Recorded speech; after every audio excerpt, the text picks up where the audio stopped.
नमस्कार, विद्या संसार में आपका स्वागत है। आज का विषय बहुत ही दिलचस्प होने वाला है। बिल्कुल। तो जरा कल्पना कीजिए कि आपके पास दुनिया की सबसे महंगी, सबसे ताकतवर और एकदम उन्नत मशीन है। अच्छा, मान लेते हैं कि कोई बहुत ही विशाल सुपर कार है हाँ। या फिर कोई आधुनिक ट्रेन का इंजन मान लीजिए। हाँ, उस मशीन में दुनिया का सबसे बेहतरीन ईंधन भरा हुआ है, उसके पुर्जे एकदम नए हैं और वो दौड़ने के लिए पूरी तरह से तैयार है। ठीक है। लेकिन अगर आप उस पूरी विशाल मशीन से एक 10 रुपए का छोटा सा स्पार्क प्लग निकाल लें या एक छोटी सी चाबी निकाल लें तो क्या होगा? अरे वो तो 1 इंच भी आगे नहीं खिसक सकती। बिल्कुल सही। वो एक कबाड़ के डिब्बे से ज्यादा कुछ नहीं रह जाएगी। एकदम। तो आज की हमारी ये जो गहराई से की जाने वाली चर्चा है वो बिल्कुल ऐसे ही विषय पर है। आज हम हमारे शरीर के इन्हीं स्पार्क प्लग्स की बात कर रहे हैं। हमारी रिसर्च के आधार पर आज हम ये समझेंगे कि हमारे शरीर को सुचारू रूप से चलाने वाले वो कौन से बेहद सूक्ष्म तत्व हैं जिनकी थोड़ी सी भी कमी इस पूरे शारीरिक ढांचे में सचमुच एक बड़ा भूचाल ला सकती। ये बहुत ही शानदार शुरुआत है। मतलब हम अक्सर अपने शरीर को एक इंजन की तरह ही देखते हैं ना। हाँ, बिल्कुल देखते हैं। हम सोचते हैं कि अगर हम पर्याप्त खाना खा रहे हैं, खूब सारी कैलोरी और ऊर्जा शरीर के अंदर डाल रहे हैं, तो सब कुछ बिल्कुल ठीक रहेगा। हमारा ध्यान सिर्फ ईंधन पर होता है। सही बात है, बस खाना खा लो और काम खत्म। लेकिन आज की ये चर्चा इस बात पर केंद्रित है कि शरीर के विज्ञान में सिर्फ ऊर्जा ही सब कुछ नहीं है। तो और क्या है? कुछ ऐसे बेहद सूक्ष्म, अदृश्य और कह सकते हैं कि मौन प्रबंधक या मैनेजर होते हैं जो ये तय करते हैं कि वो ऊर्जा शरीर में कहाँ जाएगी। अच्छा। हाँ, हड्डियों का निर्माण कैसे होगा, खून कैसे बनेगा और दिमाग तक संदेश कैसे पहुंचेंगे। देखिए, बिना इन प्रबंधकों के आपका सारा खाना, सारी ऊर्जा किसी काम की नहीं है। सूक्ष्म तत्वों को विटामिन या जीवन सत्व कहा जाता है। हाँ, जीवन सत्व। ये मूल रूप से हमारे भोजन के अंदर छिपे हुए अवयव हैं। लेकिन यहाँ जो सबसे दिलचस्प बात सामने आती है, जो मुझे सच में हैरान करती है, वो ये है कि रासायनिक रूप से ये कार्बनिक यौगिक होते हैं। Organic compounds. हाँ, ऑर्गेनिक कंपाउंड्स। इसका मतलब है कि ये जीवन से ही जुड़े रसायन हैं। और सबसे बड़ी हैरानी की बात यह है कि किसी भी जीव को, चाहे वो इंसान हो या जानवर, इनकी बहुत ही कम, एकदम अल्प मात्रा में आवश्यकता होती है। बिल्कुल, बहुत ही कम मात्रा। हम यहाँ किलो या ग्राम की बात नहीं कर रहे हैं, हम मिलीग्राम या माइक्रोग्राम की बात कर रहे हैं। सही कहा। और इसकी सबसे बड़ी खासियत जो इसे विज्ञान के नजरिए से इतना महत्वपूर्ण और थोड़ा रहस्यमयी बनाती है, वो ये है कि उस यौगिक को ही विटामिन की श्रेणी में रखा जाता है जिसे शरीर खुद पर्याप्त मात्रा में नहीं बना सकता। मतलब शरीर इन्हें खुद पैदा नहीं कर सकता? नहीं। जरा इस बात की गहराई को समझिए। हमारा मानव शरीर कितना जटिल है। हाँ, वो तो है। देखिए, हमारा शरीर अपने आप डीएनए बना सकता है, खून की कोशिकाएं बना सकता है, घाव भर सकता है, एक पूरा नया जीवन पैदा कर सकता है। बिल्कुल। लेकिन इतना उन्नत और शक्तिशाली होने के बावजूद हमारा शरीर इन छोटे छोटे रसायनों को खुद नहीं बना सकता। अरे वाह, ये तो वाकई सोचने वाली बात है। इसीलिए इन जीवन सत्वों को भोजन के रूप में बाहर से लेना हमारे अस्तित्व के लिए पूरी तरह से अनिवार्य है। अगर मैं इसे वापस अपनी उसी एनालॉजी से जोड़ूं, तो हमारा शरीर उस विशाल ट्रेन के इंजन की तरह है, लेकिन वो अपना स्पार्क प्लग खुद नहीं ढाल सकता। एकदम सटीक। उसे वो स्पार्क प्लग बाहरी दुनिया से ही चाहिए। बिल्कुल। अगर हम इसे एक बहुत बड़ी तस्वीर से जोड़कर देखें, मतलब मानव विकास या इवोल्यूशन के नजरिए से देखें, तो ये इस बात को रेखांकित करता है कि हमारा अस्तित्व हमारे बाहरी वातावरण और प्रकृति पर कितना ज्यादा निर्भर है। प्रकृति के साथ जुड़ाव। हाँ, विकास की लाखों सालों की प्रक्रिया में हमारे शरीर ने शायद ये मान लिया कि कुछ खास चीजें हमें हमेशा हमारे आसपास के प्राकृतिक भोजन जैसे फलों, सब्जियों और शिकार से मिलती ही रहेंगी। तो शरीर ने उन्हें बनाना ही छोड़ दिया? बिल्कुल। चूंकि वे चीजें हमेशा भोजन में मौजूद थीं, इसलिए शरीर ने ऊर्जा बचाने के लिए उन्हें खुद बनाने की क्षमता ही विकसित नहीं की, या जो क्षमता थी उसे छोड़ दिया। अच्छा। ये हमारी और प्रकृति के बीच की एक गहरी, अटूट और साइलेंट निर्भरता को दर्शाता है। ये बहुत ही खूबसूरत विचार है कि हम प्रकृति से कितने गहरे जुड़े हुए हैं। तो अब जब सुनने वालों को ये समझ आ गया है कि ये जीवन सत्व या विटामिन मूल रूप से क्या है और हम इन पर क्यों निर्भर हैं, तो चलिए अब शरीर के अलग अलग विभागों में चलते हैं। ठीक है, चलते हैं। सबसे पहले बात करते हैं शरीर के बुनियादी ढांचे और बाहरी दुनिया को महसूस करने की हमारी क्षमता की। यहाँ दो मुख्य खिलाड़ी हैं, विटामिन ए और विटामिन डी। ए और डी, बिल्कुल। अगर हम विटामिन ए की बात करें तो इसके कमी के लक्षण काफी डराने वाले हैं। जैसे शरीर की वृद्धि रुक जाती है। इसके अलावा आंखों पर बहुत बुरा असर पड़ता है। रतौंधी, जिसे हम नाइट ब्लाइंडनेस कहते हैं, वो हो जाती है, रात में ना दिखना। हाँ, और ज़ीरोफ्थैल्मिया नाम की बीमारी होती है। साथ ही संक्रमण या इन्फेक्शन का खतरा बहुत बढ़ जाता है। त्वचा और बाहरी झिल्लियों में बदलाव आने लगता है और दांत दोषपूर्ण हो जाते हैं। और वहीं दूसरी ओर अगर हम विटामिन डी को देखें तो इसके लक्षण भी बहुत हद तक हमारे ढांचे से ही जुड़े हुए हैं। इसकी कमी से सूखा रोग होता है, जिसे मेडिकल भाषा में रिकेट्स कहा जाता है। अच्छा, रिकेट्स। हाँ, इसके अलावा कमजोर दांत और दांतों का बहुत जल्दी सड़ना भी इसी की कमी का एक बड़ा संकेत है। तो यहाँ पर एक बहुत ही स्वाभाविक सा सवाल उठता है। पूछिए। विटामिन ए और विटामिन डी दोनों के लक्षणों में हमने देखा कि शारीरिक वृद्धि रुक रही है और दोनों ही हमारे दांतों को खराब कर रहे हैं। सही बात है। सुनने वालों को ये थोड़ा भ्रमित कर सकता है कि जब दोनों का असर एक जैसा दिख रहा है तो फिर इन दोनों के काम करने के तरीके में मूल अंतर क्या है? ये एक बहुत ही शानदार और महत्वपूर्ण सवाल है। देखिए, दोनों का प्रभाव दांतों और शरीर की वृद्धि पर जरूर दिख रहा है, लेकिन उनका मुख्य कार्यक्षेत्र और काम करने का जो मैकेनिज्म है वो बिल्कुल अलग है। अच्छा, कैसे? विटामिन डी को आप शरीर की इमारत का क्या कहते हैं उसे, ब्रिक और मोर्टार मैनेजर मान सकते हैं। ईंट और सीमेंट। हाँ, ये मुख्य रूप से हमारे शरीर के सख्त ढांचे यानी हड्डियों और दांतों की अंदरूनी मजबूती से जुड़ा है।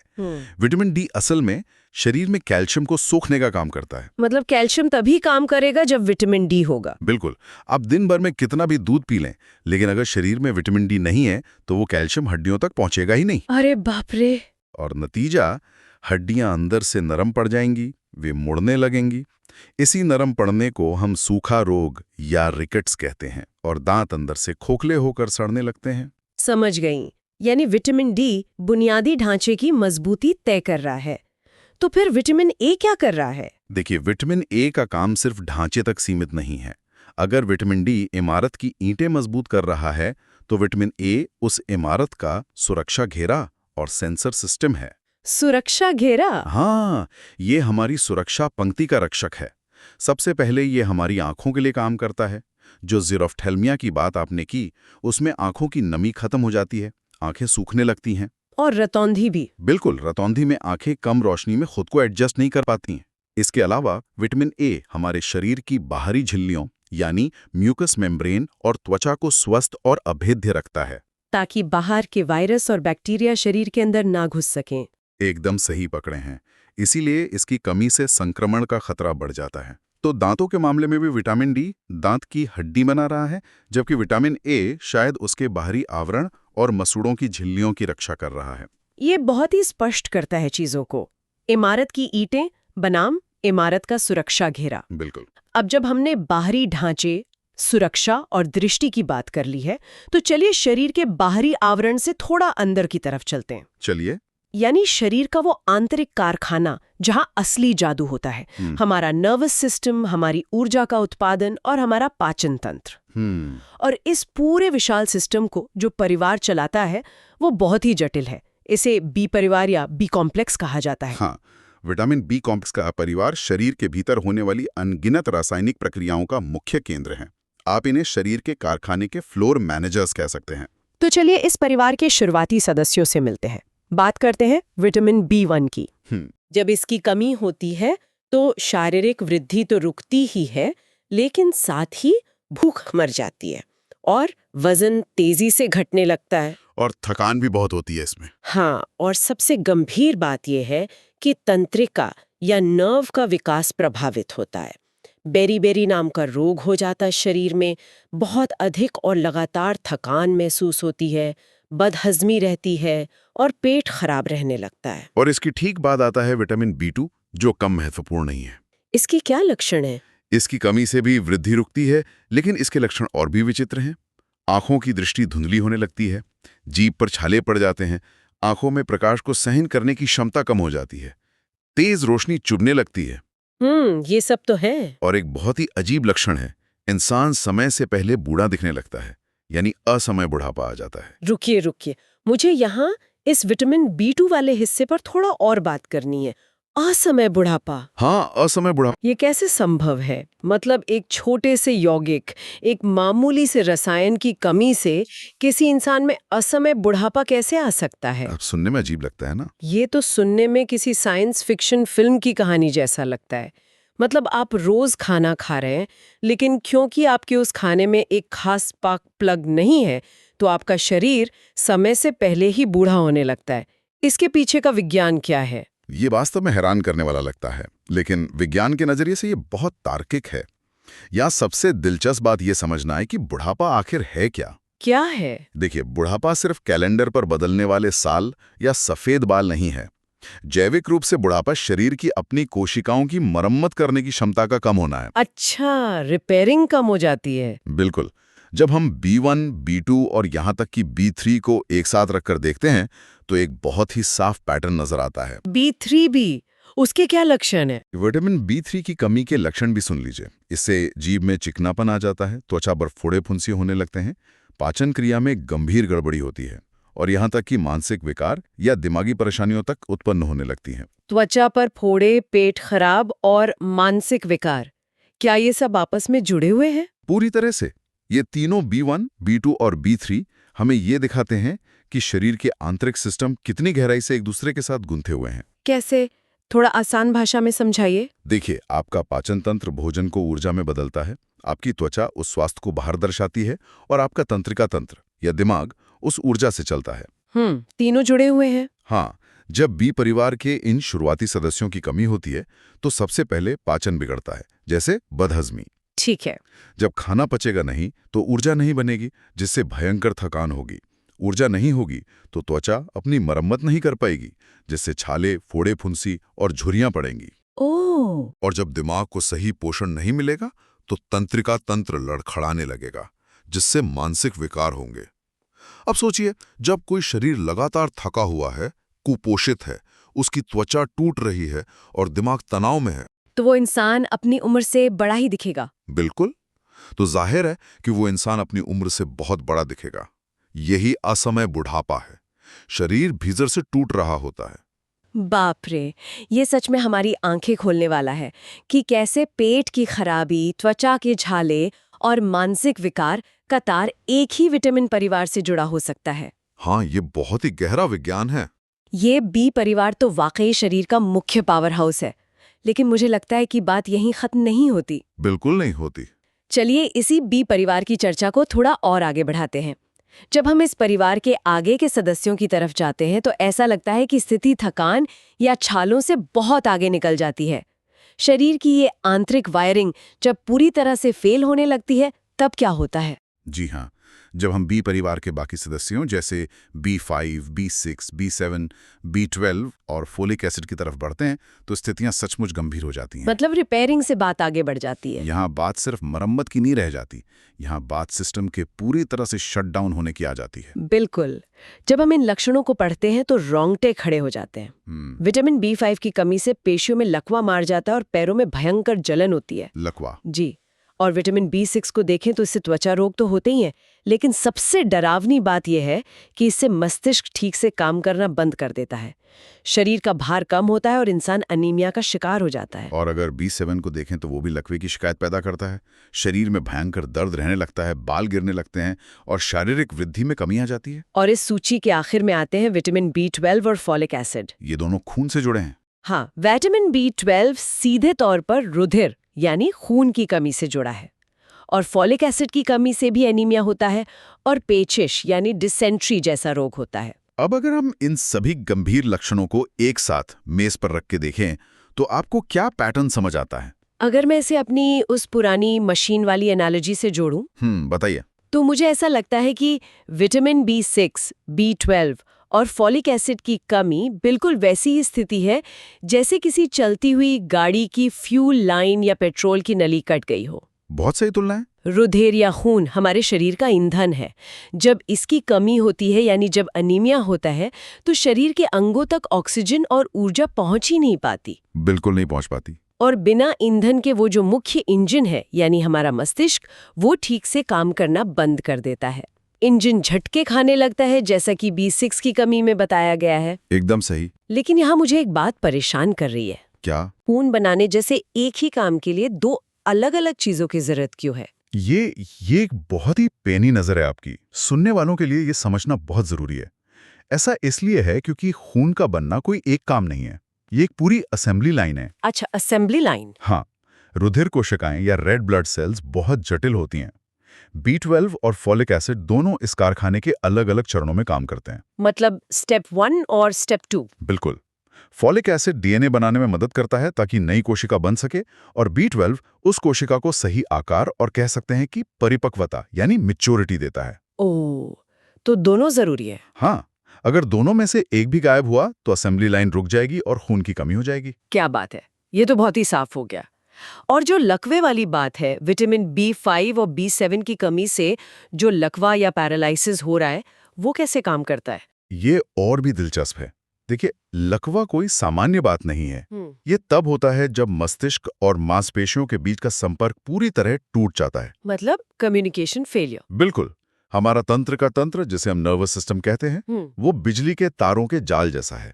विटामिन B5 और B7 उन रासायनिक संदेशवाहकों को बनाने में मदद करते हैं जो नसों के माध्यम से दिमाग का सिग्नल पैरों या हाथों तक ले जाते हैं। अच्छा।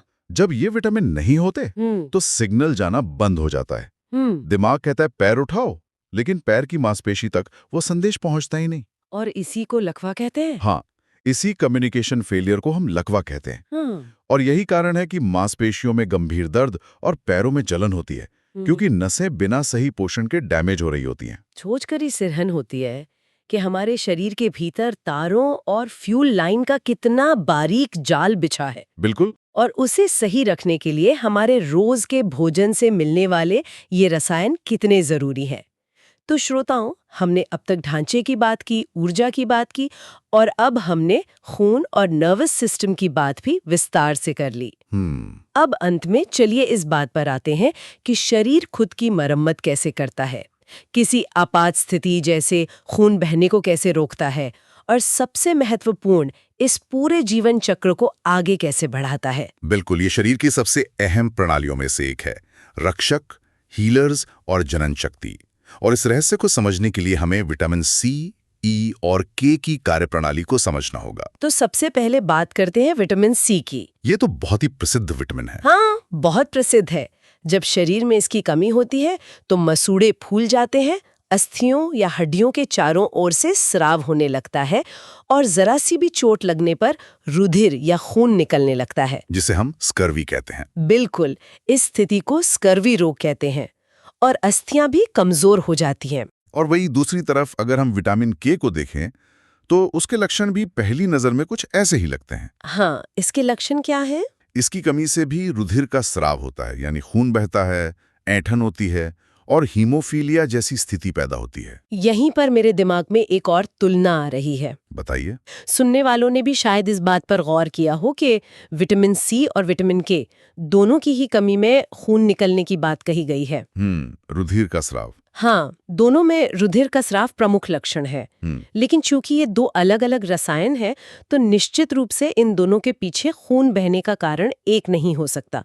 इसके पीछे का विज्ञान क्या है? आपने बिल्कुल सही पैटर्न पकड़ा है। देखिए, बाहरी लक्षण समान दिख सकते हैं कि इंसान का खून बह रहा है, लेकिन उनके पीछे की प्रक्रिया या कहें मैकेनिज्म एक दूसरे से बिल्कुल अलग है। कैसे अलग है? आप इसे एक पानी के पाइप और उसके वाल्व की तरह समझ सकते हैं। अच्छा, पाइप और वाल्व। हाँ, जब हम विटामिन C की बात करते हैं तो विटामिन C कोलाजन नाम का प्रोटीन बनाता है जो हमारे शरीर के ऊतकों और रक्त वाहिकाओं को बांध कर रखता है। मतलब नसों को बांध कर रखता है। बिल्कुल। जब विटामिन C की कमी होती है तो ये पाइप यानी हमारी नसें और मसूड़े अंदर से बेहद कमजोर हो जाते हैं, वे भुरभुरे हो जाते हैं। ओह। इसलिए जरा सी भी चोट लगने पर या बिना किसी चोट के भी, क्योंकि नसें कमजोर हैं, वे फट जाती हैं और खून बहने लगता है। इसे ही स्कर्वी कहते हैं। ये सीधे तौर पर पाइप की कमजोरी का मामला है। अच्छा, तो विटामिन C नसों की दीवारें बना रहा है, मतलब वो पाइप है। और विटामिन K का काम उन नसों की दीवारों को मजबूत बनाना नहीं है, बल्कि इसका काम पाइप के अंदर बहने वाले खून को जमाना है। यानी ये एक वॉल्व या प्लग की तरह काम करता है। मतलब ये थक्का जमाता है। बिल्कुल। जब शरीर पे कहीं चोट लगती है और खून बहने लगता है तो एक बहुत ही जटिल रासायनिक प्रक्रिया के तहत खून थोड़ी देर में वहां जम जाता है ताकि इंसान का सारा खून ना बह जाए। विटामिन के इसी खून जमाने वाली प्रक्रिया का मास्टरमाइंड है। अच्छा, तो अगर के नहीं होगा तो क्या होगा? अगर विटामिन के की कमी है तो नसें कमजोर नहीं होती, बल्कि खून का वो प्राकृतिक गुण ही खत्म हो जाता है जो उसे बहने से रोकता है। मतलब वो बहता ही रहेगा? हाँ, इसलिए खून जमता नहीं और लगातार बहता रहता है, जिसे हम हीमोफीलिया जैसी स्थिति कहते हैं। तो दोनों में खून बह रहा है। हाँ, लेकिन विटामिन सी की कमी में पाइप का पाइप कमजोर होकर फट रहा है, और विटामिन के की कमी में पाइप तो ठीक है, लेकिन छेद होने पर उसे बंद करने वाला वॉल्व खराब हो गया है। ये एक बिल्कुल अलग तरह का और बहुत ही जानलेवा खतरा है। ये कितनी अद्भुत और स्पष्ट करने वाली एनालॉजी है। पाइप की कमजोरी बनाम वाल्व की खराबी, दोनों ही स्थितियां बेहद खतरनाक हैं, लेकिन हमारा शरीर कितनी बारीकी से हर एक चीज का प्रबंधन करता है। बिल्कुल। और अब इस सूची में एक आखिरी लेकिन बहुत ही महत्वपूर्ण विटामिन बच गया है, विटामिन ई। जी हाँ, विटामिन ई, इसकी कमी सीधे तौर पर हमारी जनन शक्ति यानी रिप्रोडक्टिव पावर को कम करती है। ये भी अपने आप में एक बहुत गहरी बात है। मतलब जनन शक्ति किसी व्यक्ति के रोजमर्रा के जीवन को या उसके भागने दौड़ने को शायद तुरंत प्रभावित ना करे, लेकिन ये जीवन के उस सबसे बड़े चक्र से जुड़ा है जो पूरी मानव जाति को एक पीढ़ी से दूसरी पीढ़ी तक आगे बढ़ाता है। बिल्कुल, मानव प्रजाति का अस्तित्व ही इसी पर टिका है। तो अगर हम आज की इस पूरी विस्तृत चर्चा का सार निकालें तो ये शीशे की तरह स्पष्ट हो जाता है कि ये सभी सूक्ष्म कार्बनिक यौगिक शरीर के एक बहुत बड़े और जटिल कारखाने के अलग-अलग विभागों के बहुत ही विशिष्ट प्रबंधक हैं। कोई ढांचा देख रहा है, कोई सुरक्षा। बिल्कुल, कोई ढांचे और ईंटों को देख रहा है, कोई बाहरी सुरक्षा और झिल्लियों को, कोई नर्वस सिस्टम के तारों को दुरुस्त कर रहा है ताकि लकवा न मारे, कोई खून की फ्यूल लाइन को चालू रख रहा है, तो कोई शरीर की टूट-फूट की मरम्मत और भविष्य की पीढ़ी को सुनिश्चित कर रहा है। और किसी एक की भी कमी हो जाए तो शरीर का पूरा संतुलन ताश के पत्तों की तरह ढह जाता है। और सबसे बड़ी बात, आप किसी एक की कमी को दूसरे से पूरा नहीं कर सकते। आप विटामिन सी खाकर विटामिन के की कमी पूरी नहीं कर सकते। वाकई ये पूरी चर्चा हमें हमारे खुद के शरीर के प्रति और हम जो भोजन रोज अपनी थाली में देखते हैं उसके प्रति एक बिल्कुल नई दृष्टि देती है। बिल्कुल देती है। तो आज की इस चर्चा को हम एक विचार के साथ समाप्त करेंगे। जरा सोचिए, अगर हमारे शरीर का हर एक हिस्सा, हमारे दिमाग की नसों के जाल से लेकर हमारी हड्डियों के सख्त ढांचे तक और हमारे खून की एक एक बूंद से लेकर हमारी त्वचा की चमक तक, सब कुछ हमारे आसपास के भोजन से मिलने वाले इन अत्यंत सूक्ष्म अदृश्य कार्बनिक यौगिकों पर पूरी तरह से निर्भर है, तो इसका मतलब है कि मानव शरीर का पूरा विकास हमारे आसपास मौजूद प्राकृतिक भोजन के आधार पर कितने अचूक और जादुई तरीके से बुना गया होगा। एकदम सही बात है। हम इस प्रकृति से अलग खड़े कोई श्रेष्ठ जीव नहीं है, बल्कि हम इसी प्रकृति के ताने बाने का एक बहुत ही नाजुक और जटिल हिस्सा हैं। ऐसे ही और वीडियो के लिए आप किस विषय पर वीडियो चाहते हैं वो कमेंट में जरूर बताएं।